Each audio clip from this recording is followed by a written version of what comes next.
It is great to have filmmaker and co-director David McMahon join us to discuss his PBS documentary with Ken Burns and his wife Sarah Burns, Muhammad Ali. David, thank you so much for the time today. Thanks, Jason. Happy to be here. This is exciting for us. Jeff watched it first and told me that I was missing out if I wasn't watching it, and so I started watching it, and I'm gonna finish it. But I'm through enough of it, and then did enough preparation for this that the way that you traced Cassius Clay in the Jim Crow era of Louisville through the self-contradiction of the heavyweight that he was with the background. Talk about the idea for where this came about. Well, a friend and colleague of ours named Jonathan Eig was in the midst of writing a big comprehensive biography about Muhammad Ali, and he phoned us. This is around 2013, and he phoned us and said, I've been doing a lot of research, and I don't really see a documentary out there that pulls everything together. The activism, the boxing, the faith, the journey, his spiritual journey. There are a lot of great films about him, but they tend to be about a single chapter.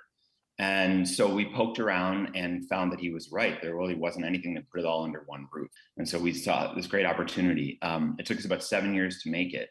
But the idea was that we could find people that would offer perspective that hadn't been shared before. We could do all the fights and see an arc of a career. A lot of the projects had sort of stopped with Foreman. When, if you're writing the dramatic feature about it, that's where you'd end. And don't deal with Holmes, or they were just about his struggle over his refusal to be inducted into the U.S. Army during the Vietnam War. And so we thought we could take all these threads and tie them together and give people a picture of him that was as complete as any that had ever been offered. Well, more than that, what I was fascinated by was that it wasn't just a picture of Muhammad Ali. It was a picture of a period and a picture of our society. I mean, even to the point I was fascinated. I did not know this, and I know a lot about Muhammad Ali. I did not know the whole background of the businessmen in Louisville getting together and basically hiring him to supposedly to keep him away from the mob. How did you learn these things as you were going through this process? Was it books that you read, articles that read? How do you get all of this information so that you know where you're going from the beginning to the end? Yeah, it's all of the above. I mean, working with Ken Burns and with public television, we get a timeline, a long production timeline that we wouldn't get, the size of which we wouldn't get anywhere else. And so my wife, Sarah, and I, we started by reading everything we can get our hands on. Muhammad Ali has to be the most well-documented figure of the 20th century who didn't serve as president. I mean, there's an incredible amount of footage. We pulled in 500 hours of film. We made available to our editors 15,000 photographs. Those were just the ones that we decided that might be useful to them. And so we looked at many more than that. And then if you go through the newspaper archives across the 60s, and you're right, Jeff, we really wanted to have a rich sort of backdrop for this story. We wanted to put him in the times. He was a guy, Jason, as you said before, who's from segregated Louisville. He grows up, Cassius Clay, looking at the white kids at the amusement park, but he's on the other side of the fence. And so he's sort of aware of all this. And we wanted to have that rich backdrop. So we wanted to find photographs that captured that. We wanted to find footage to capture that. And then we made a pass through the newspapers of the day.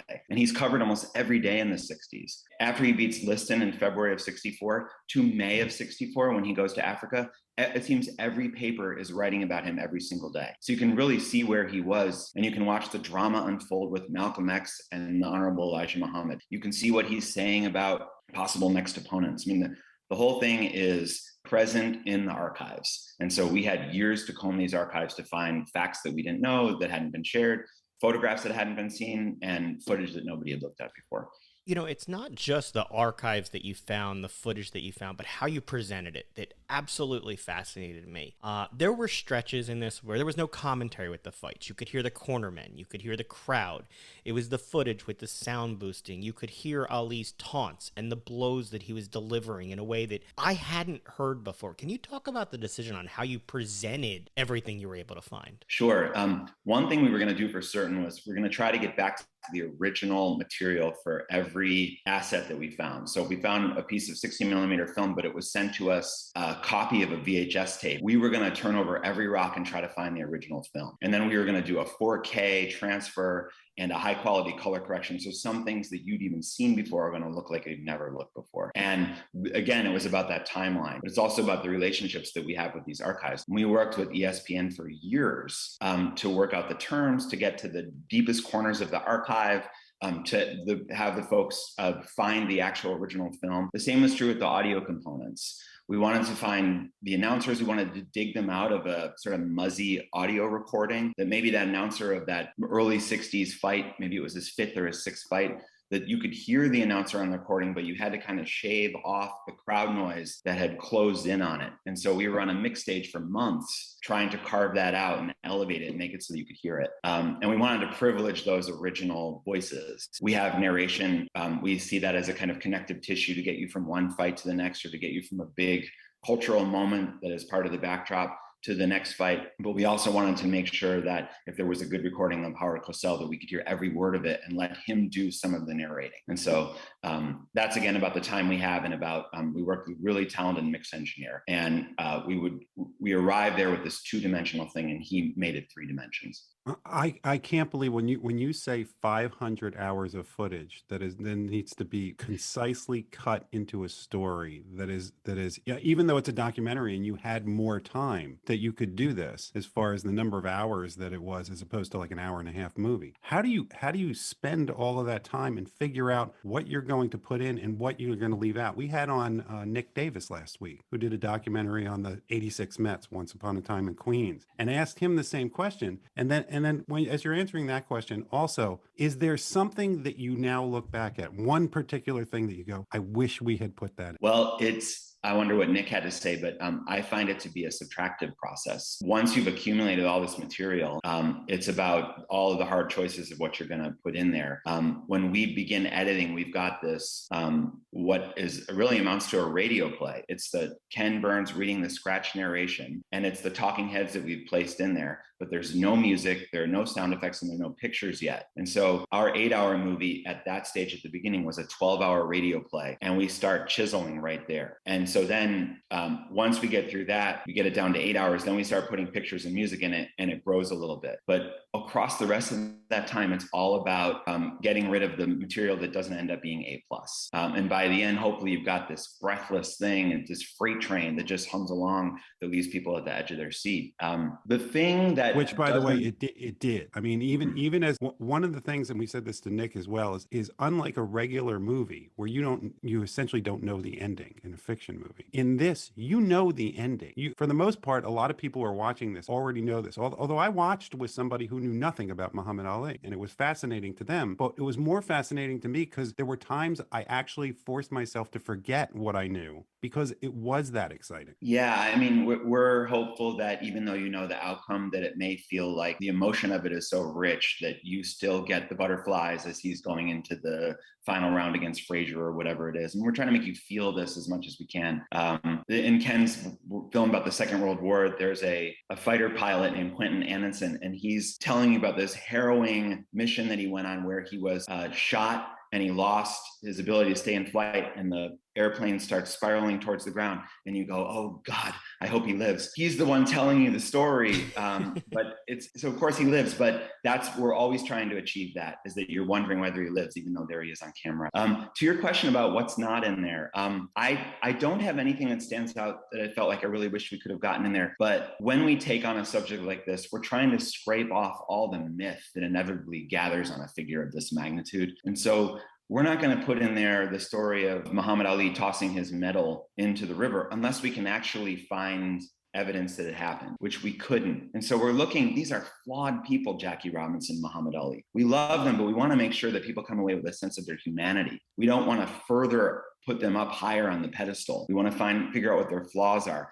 and we want to figure out what the myth that is attached to them is. And if we can scrape it off, we do. It's interesting that you say that, because at the beginning of the interview, you mentioned how previous stories that were told were basically chapters of his life. This is really a comprehensive look at Muhammad Ali, and Ken had said that Muhammad Ali is one of the most important people in the second half of the 21st century. How important was it for you to put Ali in the context of the times, though? From the popularity of boxing itself, to the divisiveness of the war, to racial and social implications of the cultural changes of the era. How was that for you? Oh, that's what makes him so exciting, is trying to figure out, where was he being moved by the times, and where was he actually having an impact on what was happening? And so trying to understand who he was and reflected against the times was the trick of this. And, in terms of an athlete, a Black athlete, aspiring heavyweight champion, one who said he was the greatest beginning at 12 years old and then goes and backs it up. The precedent for that is Black heavyweight champion is Jack Johnson, who was basically run out of the sport and out of the country when he succeeded in capturing the heavyweight crown.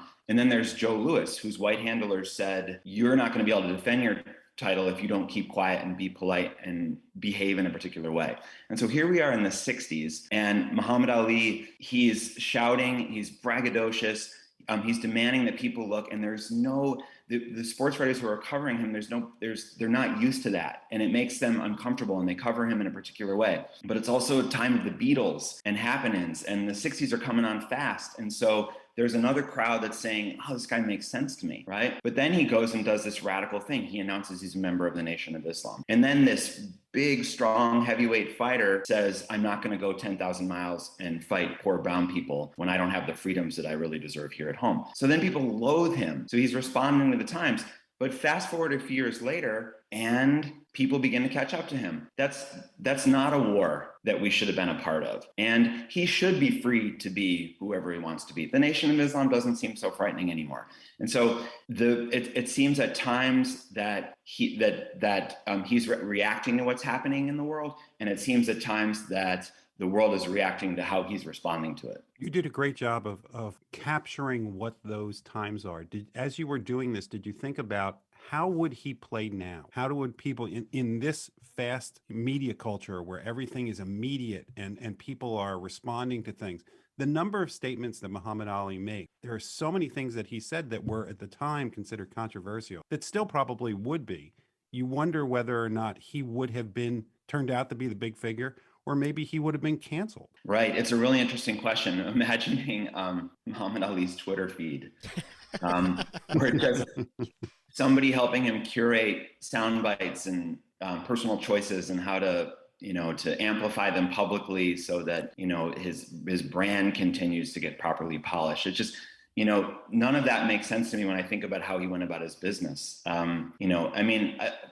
All props in the world to Colin Kaepernick for taking a knee and losing those years of his football career. The stakes when Muhammad Ali did what he did were so incredibly high. It's hard to imagine the stakes being any higher. He's at the height of his powers as an athlete when he refuses induction. He's giving up a ton of money. He doesn't really know whether he's going to be able to get back in the game. And he's facing 5 years in prison. And I think it's hard to compare because I think athletes are doing a terrific job today of using their platform to speak out when they see things that are wrong, but the stakes just don't compare. So it's hard to say. Things have changed so much technologically that it's hard to imagine how he would have handled this. But I do think that, he showed us again and again that he was going to stick to his principles no matter what. And so whatever it is, whatever the technology, whatever the times, I trust that he would have been on the right side of things. You explored many of Ali's opponents in this, both black and white, and looked at how Ali was often criticized by white audiences, part because the Nation of Islam and Muslim, his criticism of the war. Was it that people were threatened, that he was threatening the way they were supposed to behave, that they viewed as a threat? Was it the unknown? Can you talk about how people viewed Ali as an athlete based on who they believed him to be as a person? Yeah, well, Muhammad Ali, I think how he shapes his identity is really interesting, right? So he understands really quickly that it doesn't matter whether people like him or don't like him. As long as they turn out to see him, then everyone's going to make money and he's going to rise up the ranks more quickly. And so he shapes this kind of persona as a showman, and he's out there hollering about how he's the greatest, and he's drawing from Gorgeous George, the professional wrestler who everyone loved to loathe. He used to curl his hair, and he would talk about how pretty he was. Muhammad saw that he could do those things. And this was in the 50s that Gorgeous George was doing that. So it was at a time when that was considered inflammatory for crowds, and Ali saw the reaction he could get from Gorgeous George. And he knew that if he put butts in the seats, he would rise up the ranks more quickly and make everyone a bunch of money. He's also drawing from Ray Robinson, the middleweight, who was a dancer in the ring. He fought, was closer to ballerina than slugger. And that's not how the white press thought of heavyweights. It was, stand in the ring and fight, and so he's crafting this sort of showman persona and a version of the heavyweight that no one has ever seen before. And then the other thing he's doing is he's framing the fights. He's making them about something other than just a athletic competition, right? And so by the time he gets a heavyweight crown, with Floyd Patterson, it's a battle of Islam versus Christianity. When it comes to other fighters like Ernie Terrell, it's who's more authentically Black, right? And so we thought it was important to offer portraits of some of these fighters like Sonny Liston, like Joe Frazier, like George Foreman, to let people know where they were, because their experiences coming of age are more similar to each other's than they are to Muhammad Ali's. Muhammad Ali grows up in a kind of Black version of the middle class in Louisville, segregated Louisville. But as Jerry Eisenberg says in the film, Muhammad Ali had a bicycle by the time he was 13 years old. Joe Frazier was no longer in school at that age. He was working in the fields. His parents were sharecroppers. By the time he was in his late teens, he was up to his ankles in blood in a Philadelphia slaughterhouse working there. And so George Foreman's experience was a little closer to that. Joe Frazier's was a little closer to that. But Muhammad could make sometimes these fights about who's the champion of the Black world. And, Joe Frazier's darker skin, and he's not as charismatic as Muhammad Ali. Now, sometimes the fighters, this could psych them out before they ever got in the ring. Oftentimes at times they seem to know to go along with the program with him. But when it came to Joe Frazier, obviously he was highly offended, as he should have been. The ultimate, as Todd Boyd says in the film, the ultimate Black conscious guy is using language of white racists to frame Joe Frazier. And this hurt Frazier a lot. Ali doesn't seem to understand how painful this is for him. He thinks that they're going to be friends, and he continues to say this stuff across their 3 fights, and Frazier never forgives him. And so those kind of public conversations he's having, he's using them as a tool to drum up interest in the fights and to make them about something bigger. But it actually does seem to scar Frazier, understandably. You talk about all the people that you talk to as part of compiling this and putting this together.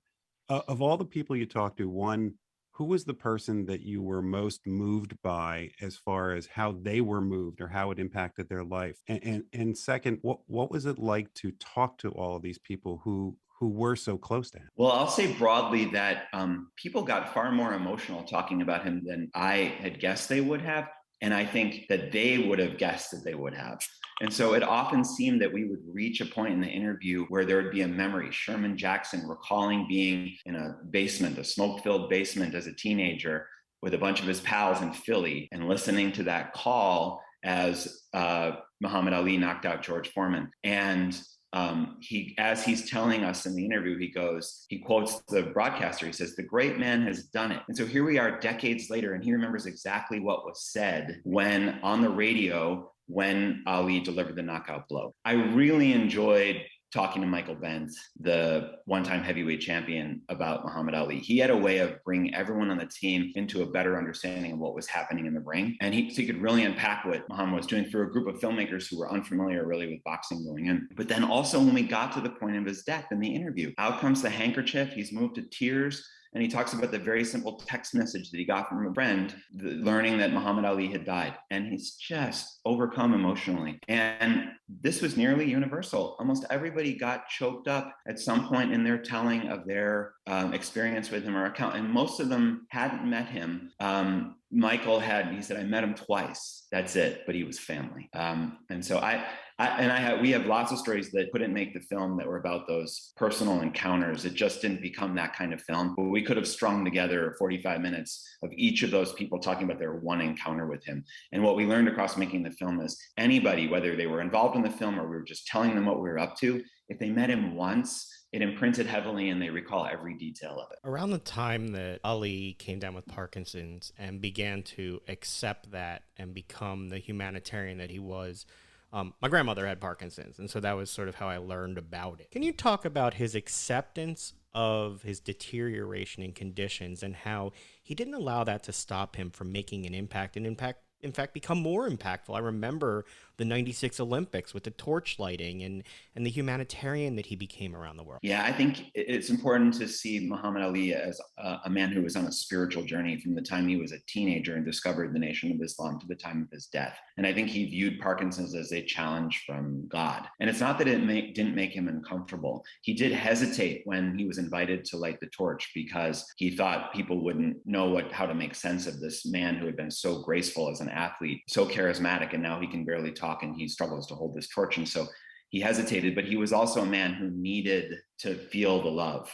And he gave out the love, but he also needed to feel it coming back. And so when he was reduced by Parkinson's, he did retreat somewhat, but it's also important to remember that from the time of his retirement in the early 80s to the time of the 96 Olympics, he did continue to travel overseas all the time. And he was very popular in the Muslim world, and he did feel the love there for sure. But when he made the decision hesitatingly to do the Olympics in 96, and obviously, the stage was huge, there were billions watching, but people were so moved by it that I think on the other side of that, he became more comfortable speaking out on whatever the thing of the day was, while also struggling with Parkinson's. But he really does, in that 96 Olympics moment, if people had kind of forgotten him, everyone sort of gathered again around Muhammad Ali. And I think he ascended to a kind of sainthood and sort of stayed in that space right to the end. And I think we'll be able, that was an area that hadn't really been covered. The 96 Olympics, of course, had, but we were trying to give people a picture of what those last 40 years were like and how important his faith was, and how